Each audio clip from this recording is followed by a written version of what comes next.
Hi. Today we're going to be wrapping up our unit on thermodynamics and talking about catalysts and energy in chemical equations. You may have noticed a difference behind me. I went into school earlier in the week and I took all the pictures off of the fridge, or most of them. So enjoy all the eyes staring at you. And of course, Pikachu. So normally I would just get straight to the notes, but I saw this warm up and it made me feel nostalgic. And we've been doing this unit for a while and I feel like it's good to review. So yesterday's assignment was about the decomposition of hydrogen peroxide. Hydrogen peroxide is H2O2, and when it breaks down, it releases oxygen gas. That's the gas that's released. And the other byproduct is just water. So it's actually not toxic at all. If you could actually feel this reaction, it would feel warm to the touch. And if you're holding it and it feels warm, that means heat is coming out of the reaction, going into you. Out of the reaction is exothermic. So a couple of you have already done that. Nice job. Everyone else, you're welcome. I just gave you an answer to a question. And then the other thing we've been learning about are these potential energy diagrams. So if it's exothermic and it's losing energy, the shape where it's losing energy is this one here. It has to gain a little bit of energy to break the bonds. That's the activation energy. But then overall, it loses much more energy. Cool. So essential question. How do catalysts increase the rate of a reaction? We know catalysts make the reaction go faster. The question is how? So definition of a catalyst. Catalyst increases the rate of the reaction without being consumed or used up. And that means it can be used over and over again. And so the question is, how? How does it make the reaction go faster? So the catalyst that was used in the potato and the liver is an enzyme called catalase. And if you took living environment, then you probably learned about enzymes. They were drawn like this because the actual structures are much more complicated. So like the simplest way to draw the structure of an enzyme is like this little pink blob. And the way enzymes work is this lock and key model. Basically, the shape of the enzyme fits a certain chemical perfectly. So in this case, this enzyme helps to break maltose down into glucose. So the maltose comes in, it finds just the perfect place for it to bind. The enzyme helps it to break apart, and then it releases it. And now it's ready to be used again. It's ready for another maltose to come in and do it. When you learned about this, a lot of times people draw them like this because the actual structures are much more complicated. This complicated swirl of things is actually a simplified structure, and the actual structure of the catalase enzyme that is in the potato and the liver is actually this down here. Every gray dot is a carbon atom. Every red dot is an oxygen atom. Every blue dot is a nitrogen atom. There's some yellow sulfurs in the middle, and then I'm not sure about the pinks. So this drawing up here is actually a simpler drawing of this. It's like showing the connections. And if you were an expert in the field, this drawing would make a lot of sense to you and would be really helpful. So the natural biological molecules in our body are huge and complicated with massive numbers of atoms. That's one kind of catalyst. Enzymes are catalysts. They make reactions go faster and they can be used over and over again. The way we visualize this on a potential energy diagram, the way that the catalyst actually allows it to go faster is it lowers the activation energy. They usually help along the breaking of the bonds. They make it so that, so this activation energy is a barrier for the reaction to happening. If the particles don't collide with enough energy to get over this hill, nothing happens. And since they're all flying around at random, you would have to like increase temperature or increase concentration or something to get it to go faster. But with a catalyst, with the same energy and the same number of particles, more of them will be able to get over the hill because the hill gets smaller. It takes less energy. the phrase you would see on the reagents a lot is they provide an alternate reaction pathway. That's what this dotted line is. Like instead of going all the way up here and reacting like normal, when they use the catalyst, they only need to go to here and it takes less energy. So it's easier to get over the hill.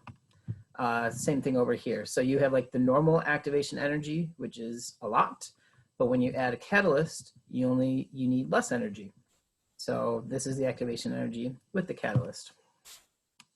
So basically the catalysts make the hump in the middle smaller, and that makes it easier to react.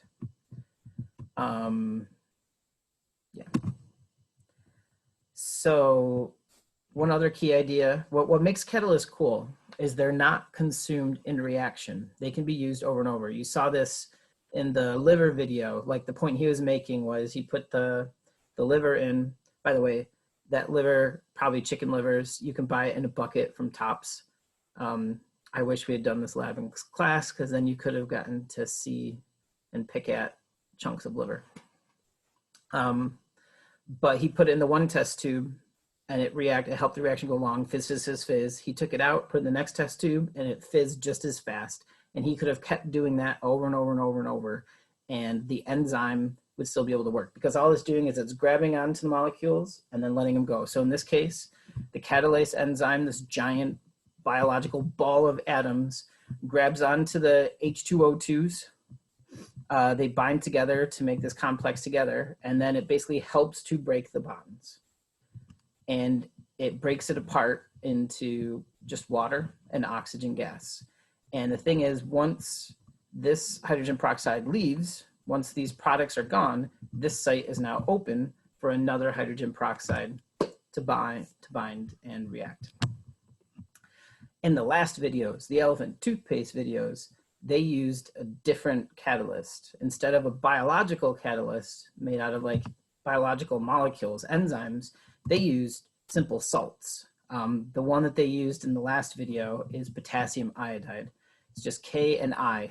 Like compare those two structures, you know, hundreds of atoms and then two put together to make a crystal. And I put this mechanism here. You don't have to know it, but I think it's interesting. It kind of shows how the catalyst gets reformed and can be used over and over. Basically, the hydrogen peroxide binds with an iodide ion from the salt, and it makes this what's called an intermediate product. So it pulls off one of the oxygens, and so that's where one of the waters comes from. And then this oxygen iodide complex goes and finds another hydrogen peroxide and causes that to react and release more water and oxygen. And at the end, we're left with the iodine that we started with. So the potassium doesn't really do anything. It's just there. It's called a spectator ion because it's just watching the main action happen. And when you combine this first step with the second step, you end up with these, which is this side, the iodine and the IO, they cancel each other out and you're left with just the reaction that I gave you. 2 hydrogen peroxides break down to make 2 waters and oxygen, and these 2 cancel out. So I think that's interesting. So they could keep using that catalyst over and over again. Let's see. So another Regents style question, since your assignment today is going to be more Regents questions about this topic. You might be asked, in terms of activation energy, explain why the addition of a catalyst increases the rate of a reaction. So remember, anytime you see in terms of, your answer has to include that idea. So we can't just say catalysts make them go faster. We have to say something about the activation energy. And if they give us this diagram, that's really nice. We know this is the normal activation energy, and then this is the activation energy with the catalyst. So the activation energy with the catalyst is smaller than without. That would be a good answer. So that's catalysts, very cool. Make sure you watch that last video. That is insane, absolutely insane. It's crazy. Okay, and last but not least, kind of tying up a loose end. I think we touched on this before, but I want to underline it because like the Regents, it's on there a lot. And I know you're not gonna take the Regents at the end of the year, but you might take it later, and you're still gonna be doing Castle Learning questions for me. So there. In the previous lesson, we looked at table I, and we saw that these reactions have delta H values. This is the heat of reaction. We learned that if it's got a minus sign, that's exothermic. It means it's losing. And we talked about how they wouldn't give you the picture necessarily.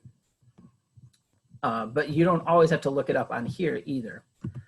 What they might do is just include the energy in the equation right away. So how do we show the change of energy right in the equation? Like if they don't give you a picture like this, how can we still know it's endothermic?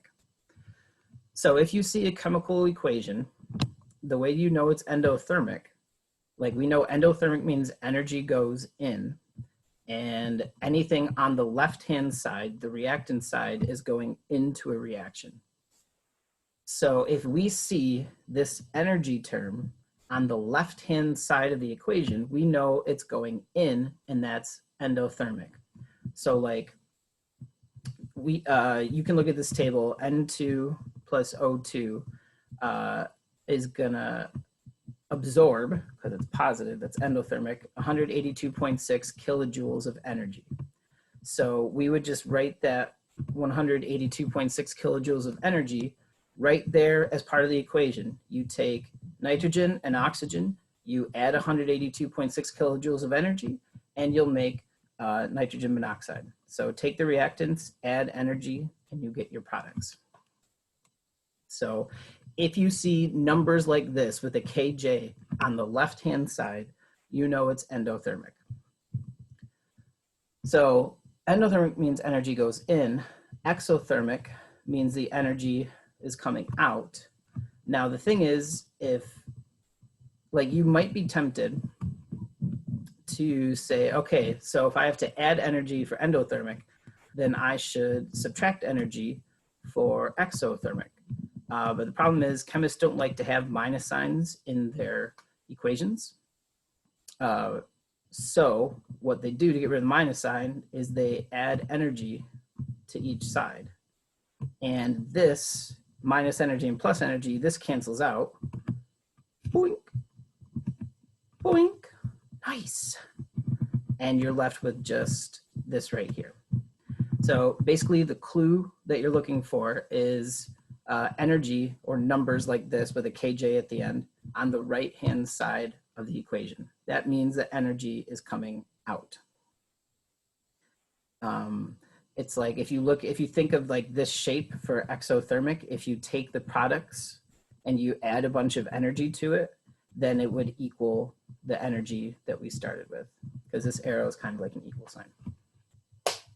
Okay, I think that's everything. I hope it was interesting. I hope it was helpful.